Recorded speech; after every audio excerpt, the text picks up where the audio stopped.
I'm going to give you the 24 teams that have a chance to make the college football playoff in 2023. What's going on, YouTube? This is SG1 Sports.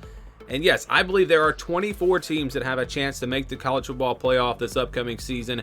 Some have a better chance than others, obviously. We have had some teams come out of nowhere the last couple of years. Of course, last season, TCU, year before, Michigan. Those teams were way off the radar in the preseason. No one expected them to be really anywhere near the college football playoff. Maybe we get a team like that this year. There are a couple of surprise teams on my list, but for the most part, it's the regular teams that you would expect to be in this conversation. There is more parity, though. There's more parity. We've seen that the last couple of years. It had gotten to where there were like 5 or 6 teams, and you knew the playoff was going to be 4 out of those 5 or 6 teams every single year. But it's been a little more wide open the last couple of years. This year, I think, could definitely be wide open. I think there are maybe a couple teams that are I wouldn't say locks, but are in really good shape. And then those other 2 spots, I think really it's wide open. So let's go through the conferences. And it's not just, let me be clear, these are not necessarily the top 24 teams, but these are the 24 teams that I can see where they're good enough potentially, and they have a path to the college football playoff because of their schedule. So we're going to look at the schedule for all the teams that are on this list, and we'll kind of just talk about their path, and I'll try to go as quick as I can. So we'll start with the ACC. Clemson, Florida State, North Carolina, NC State. These might be the top 4 teams in the ACC. I think Duke, you could make an argument for them as well. But it's really about the path. It's about the path. I don't think North Carolina and NC State are really anywhere near being a top 5 teams this year. But there's a path, and if they, we'll talk about it. So let's go through each of these teams. So Clemson, I think everyone agrees this is a team that has a chance to win the ACC. You've got Notre Dame on the schedule. You've got Florida State on the schedule. You've got some other tough games. Miami, NC State on the road. Duke on the road in that opener. South Carolina on the road at the end of the season. North Carolina. So there are plenty of tough games here for Clemson. I think the schedule might be a little too tough for them. But then again, if they can get to 11-1 and then win the ACC, this is a schedule that's a strength of schedule that's going to be good enough to probably get them into the college football playoff. So I think Clemson definitely is in that conversation. Florida State, I know a lot of people, some people still laugh about this one, but Florida State's legit. I'm telling you, this is going to be a really good team. And they absolutely reloaded in the transfer portal and filled all of their vacancies. They've got a lot coming back. This is going to be a really good team. They've got Clemson on the road, but who else scares you on this schedule? LSU, obviously, in week 1. If you split those 2 games, go to the ACC championship, they're going to be playing for a spot in the playoffs. So there's definitely a path for Florida State. But look at NC State. They've got Notre Dame. That's going to be tough. They've got Clemson, but they've got both of those games at home. They don't play Florida State. They get North Carolina at home as well. So I really like the schedule for NC State. I don't know what would happen with a tiebreaker. Let's say they lose to Clemson and win their other conference games, and Florida State loses to Clemson and they win their other conference games. So I don't know what would happen with a tiebreaker, but you could have a 1-loss NC State, 1-loss Florida State, potentially in a tie to get into the ACC championship. Or perhaps NC State finds a way to upset Duke or upset Clemson, I should say, and maybe they get in there outright. Maybe it's NC State, Florida State. There are a lot of different scenarios that could play out here. But again, when you look at this schedule, tell me, outside of Clemson and Notre Dame, is there a game on this schedule where you're going to say NC State has really no chance? Or they're going to be a big underdog? That's not there. They have a really, really favorable schedule. So NC State could sneak in there, I'm telling you. And Brennan Armstrong reuniting with his offensive coordinator, where he put up big numbers at Virginia. This is a sneaky team. Watch out for NC State. North Carolina is going to be interesting as well. You feel like with Drake May back, the offense will be good. I think the defense will be a little bit improved as well. And you like their schedule, especially in the first 10 games. So go South Carolina, App State, Minnesota, Pittsburgh, Syracuse, Miami, Virginia, Georgia Tech, Campbell, and Duke. There are some tricky games in there. Pittsburgh on the road will be tough. Duke is going to be a tough game. I know people probably still laugh at that, but that's going to be a tough game. South Carolina in week 1, actually a game I think North Carolina has a chance in. I think a lot of people think South Carolina will roll in that game. I disagree. I think North Carolina has a really good shot to win that one. So those first 10 games, there is a legitimate chance this team could be 10-0. But then you've got Clemson and NC State back-to-back on the road. So they're going to have to win one of those 2 games, but they don't have to win on both. if they win those first 10 games. So there's a path there for North Carolina. Let's go to the Big Ten now. Michigan, Wisconsin, yes, Wisconsin, Ohio State, and Penn State. I talked about, earlier on when I did a way too early playoff predictions, I didn't have Wisconsin in this conversation. I do now, and I'll tell you why in just a second. Michigan schedule, it's all there for them. Penn State, Ohio State, those are the two games that are going to be a challenge. If they just split and go to the Big Ten championship and win it, they're going to be in. But I think there's a good chance this team goes undefeated. This is more just about Michigan being really, really good. I think they are clearly the best team in the Big Ten this year. Ohio State has a real shot as well. And I think their chance, if they can beat Notre Dame, they don't have to beat Michigan. They can get in the same way they got in last year. They get Penn State at home. So again, you win that game, lose to Michigan as long as you take care of business against Notre Dame. But there's also a sneaky game there on the road at Wisconsin right after Penn State. That one could trip them up. So that's they're going to have to take care of business against Notre Dame and Wisconsin on the road, potentially to get to the college football playoff, unless they're able to beat Michigan. I think most people expect Michigan probably to win that game. Penn State, you look at their schedule, it's all about Ohio State and Michigan. Again, you split those two games. They're going to be favored in every other game. There are some tricky games here. Illinois, Maryland on the road, Michigan State on the road. But Penn State, I think, it has a real good shot of getting to 11-1. And again, if they can find a way to beat Michigan or Ohio State, they're going to be in that playoff conversation. So here is Wisconsin.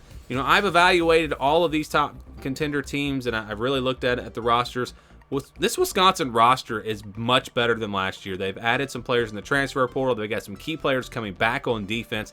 And just the fact that they're going to open up this offense, Tanner Mordecai at quarterback, it's going to be a totally different offense. They're going to be able to score. I trust Luke Fickell. And, people are always talking about, well, it's a first-year head coach. They're not going to look at TCU last year. I mean, come on. We've seen first-year head coaches have a lot of success. Look at Billy Napier last year. Florida plays Utah week 1, his very first game. They beat Utah. There is almost an advantage for these first-year coaches sometimes because you don't know what to expect as much, especially early in the season. But you look at the schedule for Wisconsin, they've got Ohio State at home, and that's going to be their real tough game. But you look at the rest of the schedule, and they've got a good chance to win the rest of these games. They really do. And if they don't beat Ohio State, if that's their one loss, they just got to find a way to win the Big Ten championship. They just have to win that one game. Or let's say, it's not crazy to think Wisconsin could go undefeated, go 12-0. They don't even have to win the Big Ten championship game because they do get Ohio State at home, and I think they'll have a chance in that game. So really like the schedule, and I do think not only is this team set up with the best schedule in the Big Ten West, I think they're the best team in the Big Ten West. And again, I evaluated all these teams and looked at the rosters.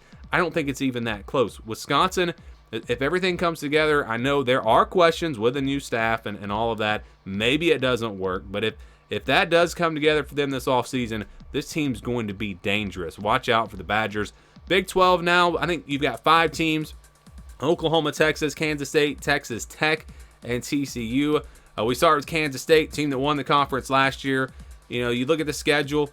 Texas on the road, that's going to be very tricky. Texas Tech on the road, that's going to be tricky. Missouri even on the road might be a tough game, but for the most part, they're going to be favored in almost every game. They get Baylor at home, they get TCU at home. I'm not as high on TCU as I was a couple of months ago. When you really dig into that roster, they've got some big holes, and I'm not just talking about the quarterback position because I think they're going to be okay there.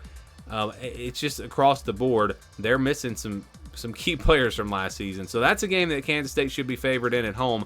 And so it really comes down to Texas Tech. Texas, if you can find a way to win one of those games on the road, not slip up anywhere else, they can get to 11-1. I don't think any Big 12 team is going 12-0. I just don't see that happening.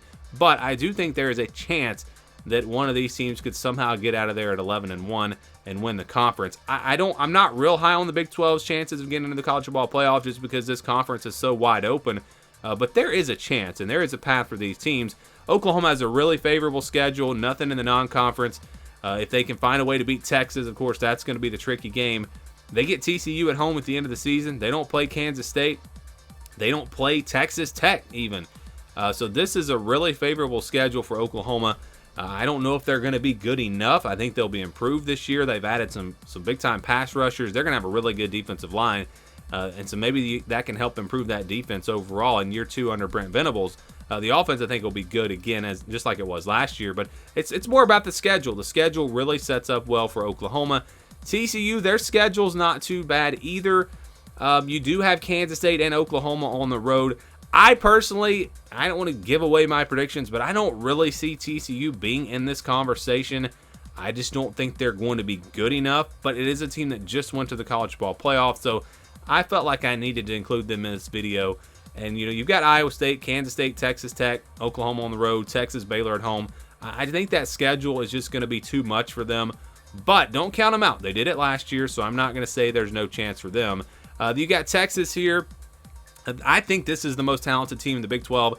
They should win every game in the Big 12. If you just look at the talent, you look at it on paper, but that doesn't always happen. And we've seen Texas blow it in big games plenty of times before. So I'm not going to jump in and say this is a top contender. But if they have a good chance, they have a really good chance. They don't have to beat Alabama. You lose that game, that's fine. The committee's not going to penalize them there. But winning the rest of these games, I do think that's going to be tough. Baylor on the road. You've got Oklahoma. You've got TCU on the road. Iowa State on the road. That one will be tricky. Texas Tech. So I think it'll be tough for Texas because of that game against Alabama. If they didn't play Alabama, I think Texas would be in really good shape because I think there's a good chance they only lose one conference game. But if you lose that game, you lose to Alabama, then you're at 2 losses, probably not going to get into the playoff. Texas Tech, now this is a team that could be pretty dangerous this year as well. I've looked at their roster. They've added a lot of guys in the transfer portal. They've done a good job filling some holes. Almost everyone back on the offensive line. They've got skill position players back. Tyler Shuck is back at quarterback. I know he didn't play all last year. He's had some injury issues, but he's shown flashes at times of being a really good quarterback. So I think this Texas Tech team could be really dangerous. You look at their schedule. It's pretty favorable outside of that Texas game. They do have Oregon, but they have that game at home, and I think they've got a shot. I don't think that's an easy win for Oregon by any means. It's at Texas Tech. Oregon is replacing a lot on the offensive line. They could be a little shaky to start off the season. So Texas Tech, watch out for them there to potentially pull off an upset. But then they're going to have to win some tough games. Baylor on the road, and they've got TCU. They've got Texas on the road. That schedule might be a little too much for them, but I think this team is good enough to be in this conversation. Let's go to the Pac-12 now. UCLA, Oregon, USC, Washington, Utah, and Oregon State. I do think, and I've been saying this, and Oregon State fans don't like me for it, but I do think Oregon State and UCLA are a little bit behind these other teams. I don't think they're quite as good as the top 4 teams, but their schedules really give them a chance. Let's look at Oregon first. If they can survive against Texas Tech, you do have Washington on the road. You do have Utah on the road, but USC is at home. And I just think there's potential for this Oregon team to be really, really good. They did blow it in some big games last year. And I think, some questionable decision-making. If they go a different route, there's a really good chance this team at least is in the Pac-12 championship and possibly playing in the college football playoff. So I think they were really close. If they can take that next step, they can get there. Look at Oregon State, though. Their schedule... you get Utah at home on a weeknight. You get UCLA at home, so you're getting through those first 10 games, and if you can find a way to win those 2, very real chance that Oregon State is 10-0 going into Washington and Oregon. Those games will be really tough, but if they can go 10-0 and split those final 2 games, there is a real path for Oregon State. They don't play USC, and again, they get Utah and Washington at home. Oregon State has a real chance. UCLA, again, I like their schedule as well. I think they're maybe even a step behind Oregon State this year. Some transfers, new quarterback. I don't know how it's all going to work out for them, but there's potential. There is potential there. They have Utah on the road, and they have USC on the road. We'll have to split those 2 games. Those are going to be the 2 toughest games. Oregon State on the road as well. So, yeah, this schedule might be too much for them. But they don't play Oregon. That will benefit them, of course. And they don't play Washington, so you're avoiding 2 of the top teams in the conference. And if it all clicks for UCLA, they could possibly make a run. We'll see. USC, you look at their schedule, starts out not too bad, but they do have Notre Dame on the road, then Utah, and then at the end, Washington, Oregon, and UCLA. So the schedule might be too tough. Can you get through that schedule at 11-1? Because I don't think any team in the Pac-12 is going 12-0. Just like the Big 12, I just don't see it happening. I think the schedules are too tough. The conferences are too tough. There's too much parity in these conferences, and they all play each other. I don't see a team going undefeated. But I think this team, based off of what we saw last year with the offense, if they can improve defensively, this is a team that could possibly get to 11-1. Utah has a pretty tough schedule. Florida and Baylor in the non-conference. You got Oregon State on the road, USC on the road, Washington on the road. I think this schedule is probably too much. I don't really think Utah is going to be there at the end of the season. But it's just a team that's proven me wrong plenty of times before. They're well coached. They've got a good bit of production coming back. So they're going to be a good enough team. I think the schedule, again, might be too much, though. But a good enough team that I felt like I had to include them in this video. So let's go to the SEC now. I think you really only have 4 teams. I think Ole Miss and Texas A&M could be very sneaky teams, very dangerous. Even Mississippi State could be a surprise this year. But the schedules, the paths for those teams, I don't see it happening. I think these 4 teams are the only teams that really have a great path. So Alabama, the schedule is actually tough when you look at their opponents, but they get a lot of big games at home. Texas at home, Ole Miss at home, Arkansas at home, LSU at home, Tennessee at home. So the schedule really sets up for them. You look at the road game, Mississippi State, Texas A&M, Kentucky, Auburn. They're going to be favored in all 4 of those games. Maybe not Texas A&M. We'll see how good the Aggies are. So this is it's a tough schedule, but because they have so many big games at home, and because it's Alabama and it's Nick Saban, you absolutely have to include them in this conversation. Georgia, very easy schedule. I would be really surprised if they're not at least 11-1, but a good chance to go 12-0. Tennessee on the road is going to be their one tough game. Outside of that game, I just don't see them losing. So that they should be 11-1 or 12-0. And depending on what happens, if they do lose to Tennessee, maybe they don't get to the SEC championship. I don't know, because this schedule is so soft. If they go 11-1, lose to Tennessee, don't go to the SEC championship, do they get in the playoff? Probably not. Even though they are the defending champs, I guess it really just depends on what happens around the rest of the country. So LSU, you got Florida State. That one's going to be tough. You got Alabama on the road. That one will be tough, but the rest of the schedule very manageable. Texas A&M is at home. Arkansas is at home. Florida's at home. Ole Miss will be tricky on the road. But between Florida State and Alabama, if they can split those 2 games, I think there's a real shot for LSU to get into the college football playoff. If they beat Florida State, lose to Alabama, don't go to the SEC championship, I think their resume will be strong enough at 11-1 that they can get in without even going to the SEC championship. And then there's Tennessee. You look at their schedule. It's not horrible. You get Texas A&M at home. Alabama is on the road. That one will be tough. Let's just go ahead and say they lose to Alabama because it's on the road. That's a tough game. But they beat South Carolina and Texas A&M at home. You got a tricky game against Missouri right before Georgia, but it really does come down to that Georgia game. If they're sitting there with 1 loss or even potentially undefeated, it's going to come down to that Georgia game. They get them at home. Can they win that game? If they can, they should go to the SEC championship with a chance to get to the college football playoff. But again, for Tennessee, it all comes down to that Georgia game. As long as they take care of business, they don't trip up in a game against Kentucky or Missouri on the road, then all eyes will be on that Tennessee-Georgia game on November 18th, most likely for a spot in the SEC championship. So those are we got one more. Notre Dame. Forgot about our one independent. Notre Dame, I think, has a chance here. You look at their schedule. I think that NC State game on the road could be tougher than a lot of people would expect. Also, Duke could be tricky, but they get Ohio State and USC at home. If they can find a way to win those 2 games, they do have Clemson on the road. So there are some tricky games here. 3 really tough games: Ohio State, USC, and Clemson. And I think NC State and Duke also are going to be tough. And so this schedule might be a little too tough to get there. If this team, though, is really good, they've got a chance. Again, Ohio State, USC at home, you win those games, they can afford a loss to Clemson. I think this schedule is tough enough that if they go 11-1, they should be in, unless we just see several undefeated teams or some really good teams that finish just ahead of them. But 11-1 probably gets Notre Dame in this year with this schedule, and so I think they have a chance as well. So those are the 24 teams that I think have a chance to make the college football playoff. I don't see a team that's going to come out of nowhere and surprise everyone. Maybe there is one. I didn't see TCU last year, although I did expect them to be improved, but not to that point. And I sure didn't see Michigan a couple of years ago. So maybe there is a surprise team. But for me, those are the 24 teams that have a chance to make the college football playoff. Which team do you think could possibly make a run that was not on this video? Let me know what you think down in the comments below.